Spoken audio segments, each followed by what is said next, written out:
New sponsor by Lords furniture জগতের এক উজ্জ্বল নাম। নিজেদের ঘরকে সুন্দর আসবাব দিয়ে সাজাতে আজই আসুন আমাদের প্রতিষ্ঠানে। পশ্চিমবঙ্গ সরকারের বন দপ্তরের উদ্যান ও কানন বিভাগের ব্যবস্থাপনা টেকাটুলি প্রাথমিক বিদ্যালয়ের শিশুদের নিয়ে জলপাইগুড়ি তিস্তা উদ্যানে একদিনে প্রকৃতি পাঠ শিবিরের আয়োজন করা হলো।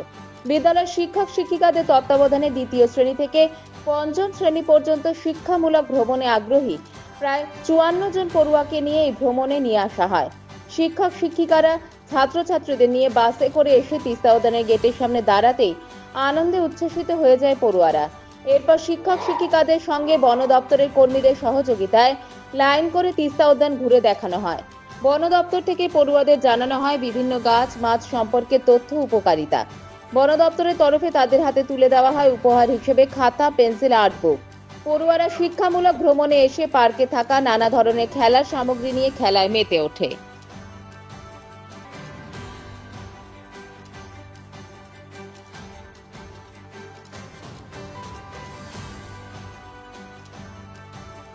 আমার নাম সন্দীপ সাহা। আমি ময়নাগুড়ি 4 সার্কেলের অন্তর্গত টেকাটুলি প্রাথমিক বিদ্যালয় সেই বিদ্যালয়ের সহকারী শিক্ষক। আজ এই তিস্তা উদ্যানে বন দপ্তরের উদ্যান ও কানন বিভাগ তাদের উদ্যোগে ব্যবস্থাপনায় আমাদের বিদ্যালয়ের ছাত্রছাত্রীদের নিয়ে একটি প্রকৃতিপাঠ শিবির আয়োজন করা হয়েছে। এই গোটা ফেব্রুয়ারি ধরেই চলছে বিভিন্ন সরকারি প্রাথমিক বিদ্যালয়ের শিশুদের নিয়ে এই অনুষ্ঠান। আজ আমাদের ডেট। আজ আমরা বিদ্যালয়ের ছাত্রছাত্রীদের নিয়ে এসেছি এই তিস্তা উদ্যানে। সারাদিন ওরা এই মুক্ত পরিবেশে যথেষ্টই আনন্দ করলো, খুব খেললো। এর পাশাপাশি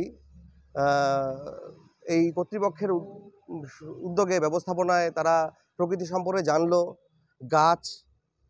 গাছ চিনলো, ভেষজ উদ্ভিদ সম্পর্কে জানলো, গাছ কীভাবে লাগাতে হয়, গাছের গুরুত্ব, প্রকৃতি কী করে সংরক্ষণ করতে হবে, জল সংরক্ষণ, মাটি সংরক্ষণ, পাখি চেনা, মাছকে চেনা, এই পরিবেশের বিভিন্ন দিক তারা জানলো অনেক কিছুই এবং সারাদিন ধরে খুব আনন্দ করেছে। এবং এদের পক্ষ থেকে প্রত্যেক শিশুর হাতে টিফিন এবং একটি ছোট্ট উপহার তুলে দেওয়া হয়েছে। বাচ্চারা সবাই খুব খুশি।